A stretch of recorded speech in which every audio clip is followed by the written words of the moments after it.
출애굽을 통해서 공동체의 하나님이 등장합니다. 하나님께서는 애시당초의 공동체의 하나님입니다. 하나님은 아담만 창조를 했죠. 아담만 손으로 창조를 하셨고, 그 다음에는 이제 이 아담 속에서 이제 나오는 거죠. 다.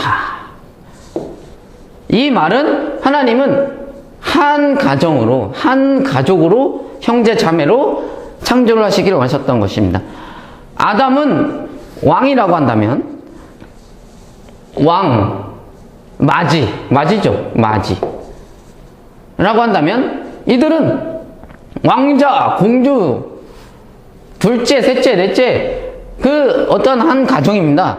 그래서 아담은 당연히 대표이죠. 성경 전체적으로 보면 왕과 맞이 이런 거는 장자 이런 거는 대표로 상징이 되는 거죠. 그래서 이 아담의 자손이 되는 방법, 그냥 혈통적으로 태어나기만 하면 됩니다. 어쨌든 간에 이런 한 가족, 한 공동체 하나님이 되시기를 원하셨죠. 한 공동체라는 것은 운명 공동체입니다. 운명. 마치 아버지가 깜빵을 가면 그 가족들은 다 영향을 입는 겁니다. 또 누가 한 명이 죽으면 그 가족들은 다 타격을 입는 겁니다. 이 운명 공동체. 이런 것으로 하나님께서 창조를 했어요. 근데 타락을 했기 때문에, 타락을 해가지고 하나님께서 이제 계획이 인간들이 하나님의 계획을 어그러뜨려 버렸습니다. 그때 하나님은 그럼에도 불구하고 하나님의 뜻을 이루시기 위해서 역사를 하시는데, 인간들이 일단 번성을 하죠. 일단 번성한 인간들을 가지고 또 하나님께서 만드시겠다는 것입니다. 이제 하나님의 계획이 인간들로 인해서 어그러뜨렸음에도 불구하고 하나님은 절대 포기하지 않고 번성을 약속하셨고, 번성한 그 민족을 통해서 하나님께서 계속해서 그 공동체를 만드시려는, 한 가족을 만드시려는 하나님의 열심을 포기하지 않습니다. 그래서 이스라엘은 한 가족으로서 출범을 하는 겁니다. 한 가정으로서, 한 공동체로서. 그래서 그 공동체에게 아담의 사명을 맡깁니다. 아담의 사명을 맡기고, 이들은 온 열방의 맞이죠. 이스라엘에게 그 한 아담의 역할을 맡기는 겁니다. 그리고 이들이 가는 그 가나안 땅은 에덴 동산이겠죠. 에덴 동산이겠고, 그 가나안 땅은 곧 에덴 동산이겠죠. 그래서 하나님께서 일단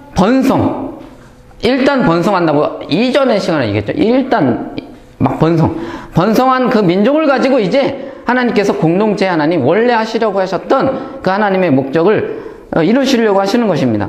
그래서 나중에 그 아간 한 명이, 한 가정의 죄가 온 그 이스라엘을 패배하게 만듭니다. 전쟁에서.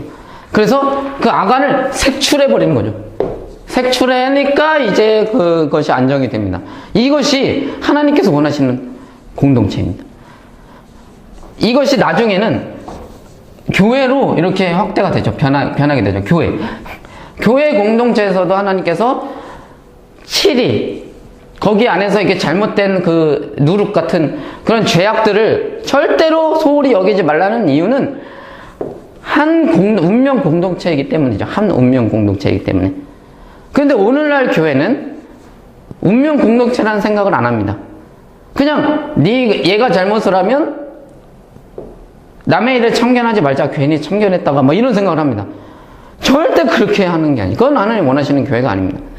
교회는 이처럼 운명 공동체가 돼야 되고, 네 잘못은 곧 우리 공동체, 우리를 더럽히는 거라는 생각을 해야 됩니다.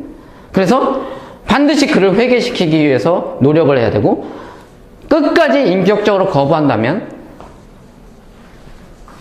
퇴출시키기도 해야 됩니다.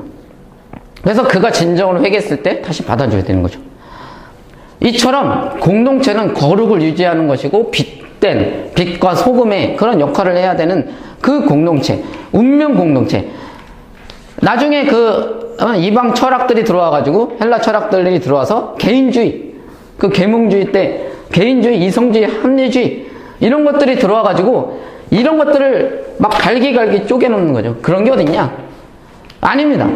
절대로 그렇게 생각하면 안 돼요. 성경적 관점으로 봤을 때 그 하나님의 그 공동체는 운명 공동체이고 연대 책임이 있는 것이고, 누룩이라는 한 명이 부풀어 오르면 그냥 전체가 다 어그러진다는 그런 긴장감을 가지고 있어야 된다는 겁니다. 그래서 이스라엘 백성들은 이런 공동체의 하나님, 그래서 이 공동체가 시발점이 돼가지고 온 열방을 점점 항공, 이게 부흥이죠. 이게 뭐가 부흥이겠습니까? 이런 거룩이 점점점 확산되는 이 부흥. 그래서 오늘날 교회에서 부흥을 이야기할 때는 이 질을 봐야 됩니다. 질을. 그 안에 정말 이렇게 더럽고 타락한 사람들을 그냥 냅두는가? 무관심한가? 네 잘못은 네 잘못, 내 잘못, 내 잘못, 이런 거는 절대 교회가 아닙니다. 이것은 공동체도 아니고, 뭐 영적 이스라엘도 아니고, 이건 뭐 교회가 광야라고 하는데, 광야교회라고 하는데 광야도 아닙니다. 광야에서 이렇게 했다가는 말도 안 되는 거죠. 그래서 이러한 것들을, 하나님은 이런 하나님이시죠. 이게 성경에서 말하는 하나님. 그러니까 우리가 하나님을 믿는다라고 할 땐 이런 하나님을 믿는 거죠. 도대체 이런 막 분리가 돼도 수만 풀리면 된다, 이거는 어디에서 나오는 하나님인지 알 수가 없는 거죠. 우상이죠.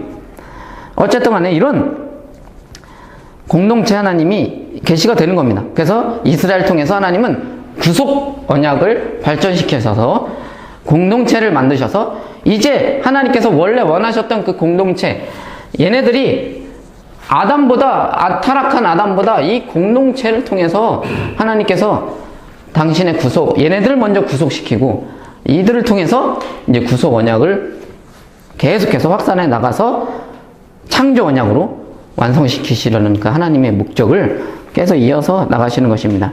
한 아버지, 한 공동체, 한 가족으로서의 그 정체성을 가지고, 한 율법, 그 정체성을 가지고 이들은 나아가기 시작했고, 하나님은 그들의 하나님으로 계시가 되는 겁니다. 연대 공동체, 이런 하나님으로.